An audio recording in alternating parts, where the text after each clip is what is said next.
अस्सलामु अलैकुम वरहमतुल्लाहि वबरकातुहू। नाज़रीन कराम, आज हम एक ऐसे अल्लाह के वली का ज़िक्र करने जा रहे हैं जिनकी उंगली के इशारे से गैर मुस्लिम कलमा पढ़ते थे। हज़रत ख्वाजा ग़ुलाम हसन सिवाग रहमतुल्लाहि ताला अलैह के मकाम और मर्तबे का, उनकी कद्र व मंज़लत का अंदाज़ा आप इस बात से लगाएं कि एक दिन हज़रत पीर मेहर अली शाह रहमतुल्लाहि ताला अलैह से उनके किसी मुरीद ने पूछा, कहने लगा, हुजूर आप सैयद हैं, आले रसूल हैं और आलिम भी हैं और सिलसिला विलायत में कद काठ बहुत बड़ा है, यानी आपकी शान बहुत अरफा और आला है।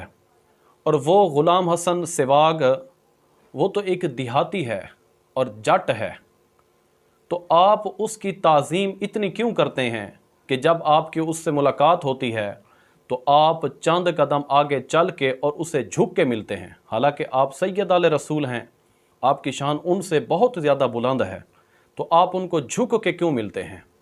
हज़रत पीर मेहर अली शाह रहमतुल्लाहि ताला अलैह ये सुन के खामोश हो गए। भाई ये राज है, राज ही रहे। तो अगले दिन उस मुरीद ने फिर पूछ लिया, फिर भी आप खामोश रहे। तीसरे दिन उसने फिर पूछा। जब उसने तीसरे दिन पूछा तो फिर हज़रत पीर मेहर अली शाह रहमतुल्लाहि ताला अलैह ने खामोशी तोड़ दी और उस राज से पर्दा उठा दिया। फरमाने लगे, तू यही कहता है कि ग़ुलाम हसन सिवाग जट है, देहाती है और मैं उसको झुक के क्यों मिलता हूँ। फरमाने लगे, जब हम रसूलुल्लाह सल्लल्लाहु अलैहि वसल्लम की बारगाह में हाज़िर होते हैं, हम पीछे होते हैं, ग़ुलाम हसन सिवाग अगली सफ़ों में मौजूद होता है। हज़रत ख्वाजा ग़ुलाम हसन सिवाग रहमतुल्लाहि ताला अलैह अपने दौर के और पूरे हिंदुस्तान में अल्लाह के बहुत बड़े वली थे। पूरे हिंदुस्तान में इनका कोई सानी नहीं था। अपने दौर में ये बहुत बड़े वली थे। तो नाज़रीन कराम, हज़रत ख्वाजा ग़ुलाम हसन सिवाग रहमतुल्लाहि ताला अलैह की करामात का अब हम ज़िक्र करते हैं। उनकी एक करामत ये है कि आप मिंबर पे बैठ के जुम्मे का खुतबा इरशाद फरमा रहे थे और जो मौजू था जुम्मे पे वो था मिराज मुस्तफ़ा सल्लल्लाहु अलैहि वसल्लम, यानी अल्लाह ने अपने महबूब सल्लल्लाहु अलैहि वसल्लम को जो मिराज का शर्फ अता किया, इसको खुतबे में बयान कर रहे थे। जब आप खुतबा दे रहे थे, तकरीर कर रहे थे, तो दौरान तकरीर एक शख्स खड़ा हो गया। वो अपनी ज़ुबान में, सराइकी इलाका है वो, तो अपनी ज़बान में, अपने लहजे और अपने अंदाज में कहता है, पीर साहब मुझे ये बताएं कि हुजूर सल्लल्लाहु अलैहि वसल्लम पहले आसमान पे, दूसरे पे, तीसरे पे कैसे गए थे। उसने अपने अंदाज में कहा कि हुजूर आसमानों पे कैसे गए थे, ये मुझे ज़रा वजाहत करें इसकी, ये मुझे बताएं। तो नाज़रीन कराम, हज़रत ख्वाजा ग़ुलाम हसन सिवाग रहमतुल्लाहि ताला अलैह जैसे मिंबर के ऊपर बैठ के खुतबा इरशाद फरमा रहे थे, उससे नीचे उतर आए। जब नीचे उतरे तो आप महराब करीब था, क्योंकि मिंबर महराब के अंदर होता है, तो मस्जिद का जो महराब था, हज़रत ख्वाजा ग़ुलाम हसन सिवाग रहमतुल्लाहि ताला अलैह महराब से आगे चले गए, महराब शक हो गया और फिर वापस आ गए, महराब बंद हो गया। तो फरमाया हुजूर इसी तरह गए थे और इसी तरह वापस आए थे। तो देखें कितनी बड़ी बात है। आप महराब से चले गए, महराब शक हो गया, यानी अलहदा हो गया, उसने आपको रास्ता दे दिया। आप आगे चले गए, फिर आप वापस आ गए और महराब अपनी जगह पे आके बंद हो गया। तो फरमाया इसी तरह हुजूर गए थे, इसी तरह आए थे। तो उस सवाल करने वाले का जो सवाल था, जो उसका मसला था, वो हल हो गया। इसी तरह दूसरी करामत उनकी मैं आपको सुनाऊं। लोग हज़रत ख्वाजा ग़ुलाम हसन सिवाग रहमतुल्लाहि ताला अलैह के पास एक शख्स को ले आए।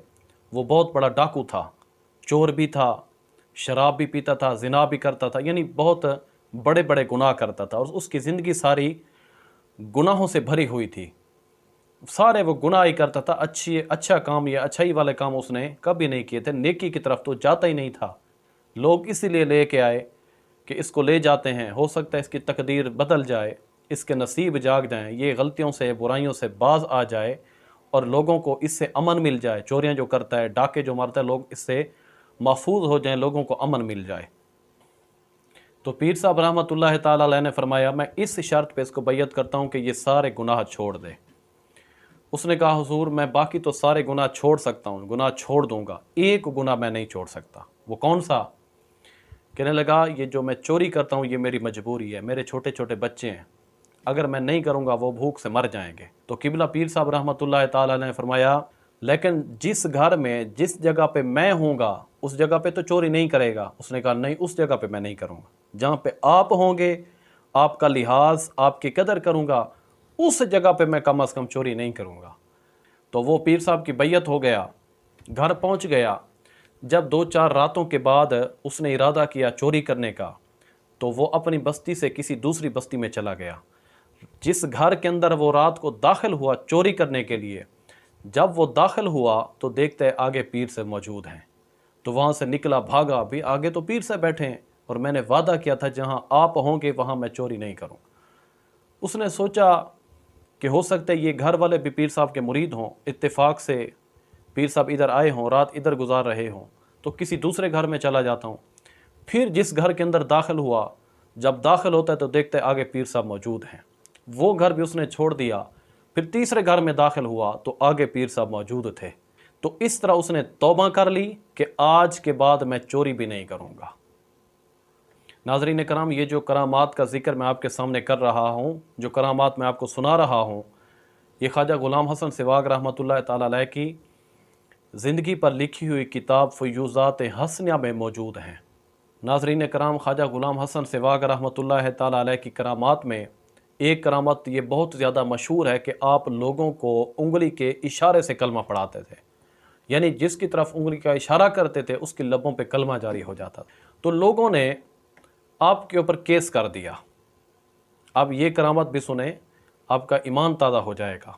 लोगों ने केस कर दिया अदालत में कि ग़ुलाम हसन सिवाग जो है वो लोगों को ज़बरदस्ती कलमा पढ़ाता है।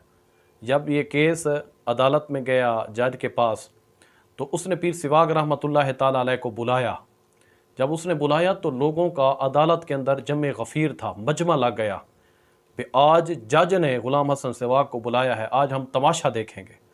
लोग शुगल के लिए, तमाशा देखने के लिए अदालत में जमा हो गए। जब पीर ख्वाजा ग़ुलाम हसन सिवाग रहमतुल्लाह ताला अलैह अदालत में पहुँचे और जज के कमरे में पहुँचे तो बाहर सामने लोगों की लाइनें लगी हुई थी। लाइनों में लोग खड़े हुए थे तमाशा देखने के लिए। जज ने पूछा, हाँ भाई, आप लोगों को ज़बरदस्ती कलमा पढ़ाते हैं? तो हज़रत ख्वाजा ग़ुलाम हसन सिवाग रहमतुल्लाह ताला अलैह ने ऐसे देखा, लाइन लगी हुई थी लोगों की, तो पहले के ऊपर उंगली का इशारा किया तो उसके लबों पे कलमा जारी हो गया। फरमाया, बता, इसको मैंने पढ़ाया है। दूसरे की तरफ उंगली का इशारा किया तो उसके लबों पे कलमा जारी हो गया। तीसरे की तरफ किया, उसके लबों पे कलमा जारी हो गया। फरमाने लगे, बता, इसके ऊपर मैंने ज़बरदस्ती की है, इसको ज़बरदस्ती मैंने कलमा पढ़ाया है। तो ऐसे लाइन में जिस जिसकी तरफ उंगली करते गए उसके लबों पे कलमा जारी होता गया। जब आपकी उंगली का इशारा जज के करीब आया, अब ये जज की बदबख्ती समझें, बदनसीबी समझें, जज की जो कुर्सी पड़ी थी उसके पीछे खिड़की थी। जब आपकी उंगली जज के करीब आई तो जज कुर्सी से उठा और खिड़की से छलांग लगा के पीछे से भाग गया कि मेरी तरफ उंगली आएगी तो मुझे भी कलमा पढ़ना पड़ेगा। कलमा नबी दा उमरां दा गाढ़ा, पढ़दा पढ़ेंदा हसन निमाणा, ये आपका मशहूर और ख़ास विरद था जो हर वक्त आपकी ज़ुबान पे जारी रहता था। जिसकी तरफ आप इशारा करते उंगली का तो उसके लबों पे कलमा जारी हो जाता। वीडियो अच्छी लगी हो तो इसको लाइक, शेयर और चैनल को भी सब्सक्राइब करें ताकि अगली आने वाली नई वीडियोस आप तक बर वक्त पहुँचें। अल्लाह ताला आपको सलामत रखे। जज़ाकुमुल्लाहु ताला फ़िद्दारैन।